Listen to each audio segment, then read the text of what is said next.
Hi, I'm Gary White for Central Kentucky Television. I'm down at the Nelson County Public Library, and we're wrapping up a Lunch and Learn seminar with the Bardstown Nelson County Human Rights Commission. I'm here with the chairperson, Kathy Reed.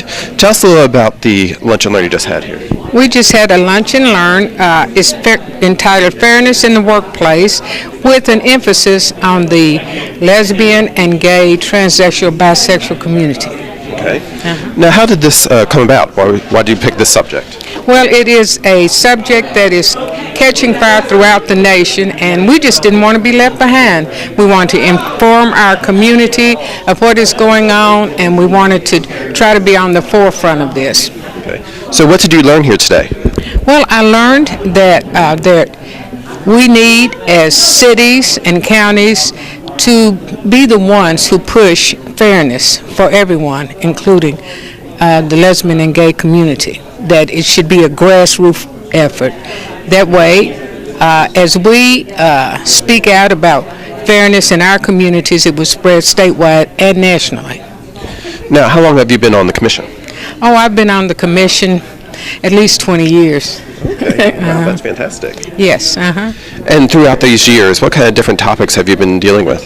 Well, we've done housing, we do employment, we've done just various things. Even at one point, when they were talking about school reform, we touched on that because we thought it would be of interest to people in our community. Now, this commission is made up of members of both the city of Bardstown as well as Nelson County, is that correct? Yes, And there's 5 from each, from the county, and 5 from the city? Yes, yes. Okay. Appointed by the judge executive, county judge executive, and by the mayor. They make those appointments. Okay. And how many members are there on the commission? Right now, we're down 1 member, so we have 9. 9 is your normal total, okay. Mm-hmm. And how often do you meet? We meet every 3 months. And, of course, in the meantime, we often have to have just committee meetings for planning and those types of things. Okay. And if somebody has an interest in or a question about the Human Rights Commission, who can they contact and how can they go about doing that? Well, they can contact me, Kathy Reed, here in Bardstown. I'm in the phone book. Okay. I'm still one of those people still in the phone book with my still listed. I'm still listed, yes. Right. And then if you look on the state commission, you'll have all the local commissions' information about that. Okay, wonderful. Well, thank you very much. Thank you. All right, again, I've been talking with Kathy Reed, who is the chairman for the Bardstown Nelson County Human Rights Commission. Over the years, I've attended a lot of the Human Rights Commission's meetings, and we've talked about discriminatory factors on a lot of subjects, and I just asked them this year if they would consider something that you see in the newspapers a lot, and you see around other communities, and you hear a lot of local conversation about the gays and lesbians in our communities, and I think it's time that we learn to understand the ability for us to get along, how we deal with it in the workplace, and it doesn't necessarily mean that you support the way of life that they live, but it also means that we're all humans and need to live together and work together.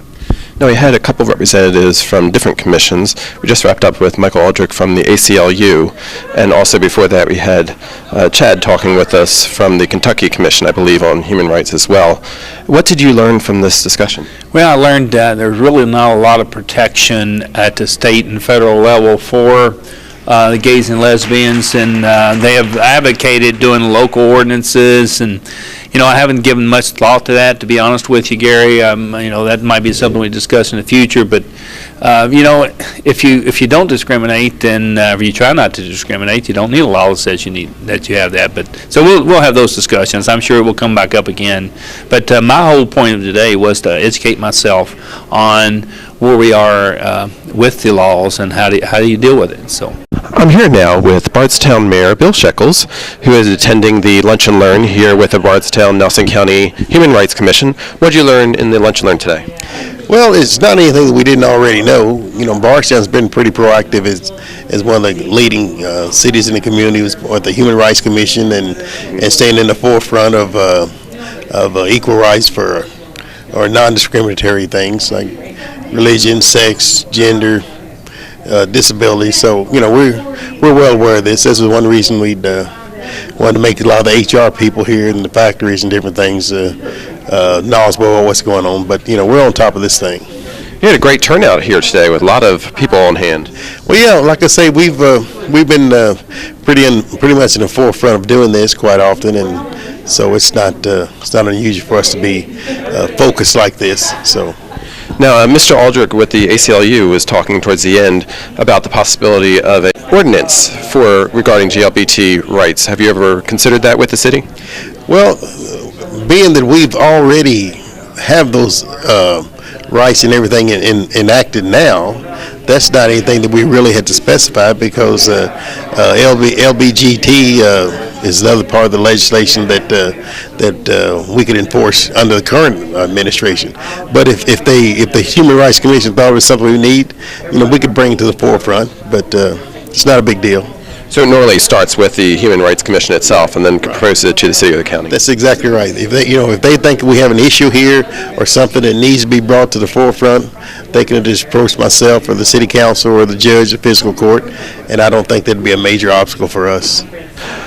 Hi, I'm here now with Michael Aldridge, who is with the ACLU for Kentucky and who is one of the speakers here at the Lunch and Learn at the Nelson County Public Library. Tell us what you shared with the group here today.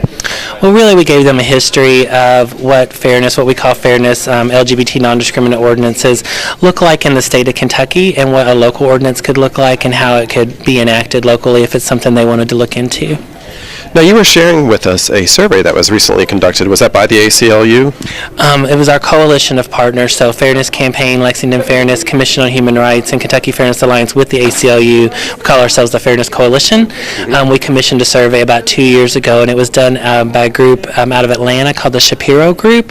Very reputable. A lot of Kentucky politicians have used them on both sides of the aisles to get their data. Okay. And what did that survey show to you? It showed 83% support across the board of Kentuckians who believe in anti-discrimination protections in the workplace, housing, and public accommodations. It didn't vary much across district at all, which we were really happy to find. Obviously, Louisville was the most supportive, but then every other district was pretty even across demographic, Democrat, Republican, men, women, religious, non-religious. The support was there for non-discrimination. Okay, wonderful. Now, also, you were talking about different ordinances that currently exist in the state of Kentucky, and it's about 75% of the residents of Kentucky aren't underneath those ordinances. Is that correct? Correct. Yeah, Louisville, Lexington, Covington, and most recently the city of Vico in eastern Kentucky have enacted local non-discrimination ordinances, but it only covers about 25% of Kentucky residents. Now, what do those ordinances allow a GLBT person that the rest of the 75% of the country or the state does not?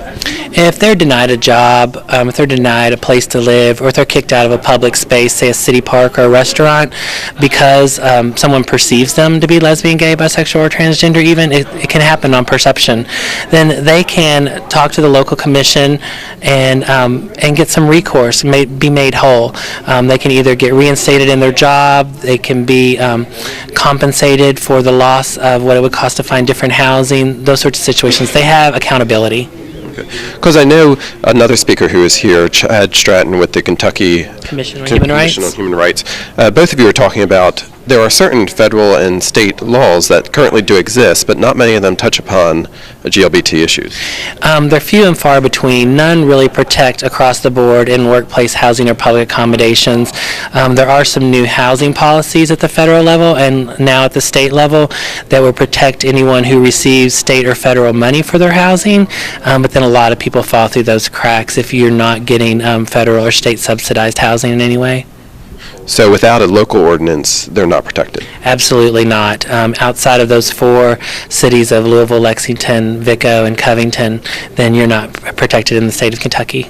Now, you talked with this group about the possibility of a ordinance here for Bardstown or Nelson County. Sure. Has that been discussed, or is that just something that you're letting people know the information about? Really just giving them information today. You know, I know that there are people here interested locally that have talked to us, and this was a great forum to just lay out what that might look like. We have been approached, over the last 6 months by 16 different cities throughout the state of Kentucky who are looking at local ordinances.